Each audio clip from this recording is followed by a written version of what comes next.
Ashamarka phone jira jirtu kabajamtoota firdatoota maatii abbaa bireen tokko kan taatan hundi keessanuu bakka jirtutti nagaa fi rahmanni rabbi isin bira haa jiraatu jechaadha.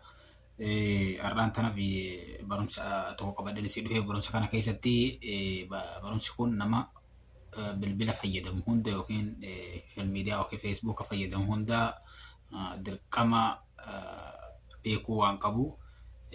Keessattuu warri Facebook fayyadamtan Facebook ni waan addaa fidee jira. Settingii sana akka ofirraa cuftaniif karaa ofirraa itti cufaniif kan isin garsiisa.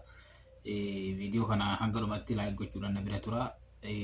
Warra Facebook ni guyyaa muraasa guyyaa lamaan sadeen kana keessatti kaameraa wahii settingii keessatti isin ofirraa hin cufin viidiyoolee garaagaraa kan bilbila keenya keessa jiru hayyama keenyaan malatti social media irratti ol baasaa yookaan suuralee yookiin viidiyoo taatellee kan taane yookaan si ofirraa quban qabna hayyama keetiin malatti si waraabee social media irratti gagassee lakkisu karaa settingii sana ofirraa cufaniinii fi kanaan isin garsiisa.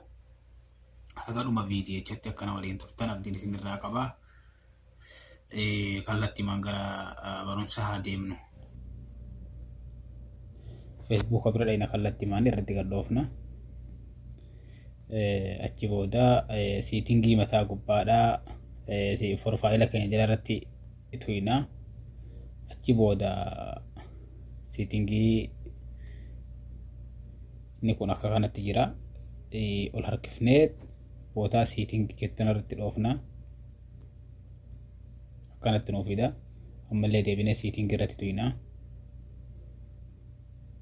Akkaataa shabaka keessaniitiin ture isinii fida obsaan eeggattanii.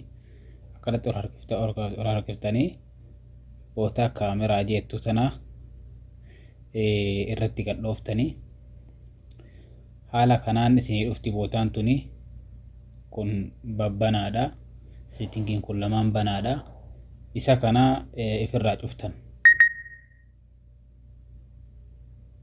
Isa kana akkatti ifirraa cuftanii inni kun sadeenuu cufaa taa'uu qaba dirqama.